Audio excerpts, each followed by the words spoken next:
નમસ્કાર વિદ્યાર્થી મિત્રો, સફળ થવું અને યોગ્ય સમયમાં સફળ થવું આ બંને વચ્ચે ખૂબ જ ફરક છે. કારણ કે જ્યારે યોગ્ય સમય સફળતા મળે ને તેનો આનંદ જ ખૂબ અલગ હોય છે. દરેક વ્યક્તિના જીવનમાં જો યોગ્ય સમય સફળતા મેળવવી હોય ને તો એના જીવનમાં એક મેન્ટોરની જરૂર હોય જ છે. પછી તે સ્વામી વિવેકાનંદ હોય, માર્ક ઝુકરબર્ગ હોય કે પછી ચંદ્રગુપ્ત મૌર્ય હોય.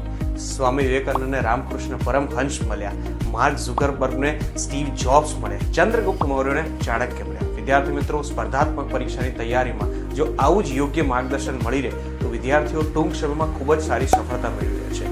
આવું જ માર્ગદર્શન આપવા માટે એક મેન્ટરશિપ પ્રોગ્રામ, મારો સિગ્નેચર પ્રોગ્રામ 100 ડેઝ ચેલેન્જ લઈને આવી રહ્યો છું 1 માર્ચથી. વિદ્યાર્થી મિત્રો, જો યોગ્ય સમય સફળતા મેળવી હોય, યોગ્ય માર્ગદર્શન સાથે, કન્સિસ્ટન્સી સાથે અને યોગ્ય શેડ્યુલ સાથે, સવારે ઉઠવાથી લઈને રાત્રે સુવા સુધીનું એક કલાકનું શેડ્યુલ મેનેજ કરવા માટે જો તમે તૈયાર છો તો હું લઈને આવી રહ્યો છું 1 માર્ચથી 100 ડેઝ ચેલેન્જ. તો જોડાઓ મારી સાથે મારી 100 ડેઝ ચેલેન્જની અંદર. વધુ માહિતી માટે નીચે આપેલા નંબર ઉપર સંપર્ક કરો, અધરવાઇઝ વોટ્સએપ કરો. Thank you so much. Thanks a lot.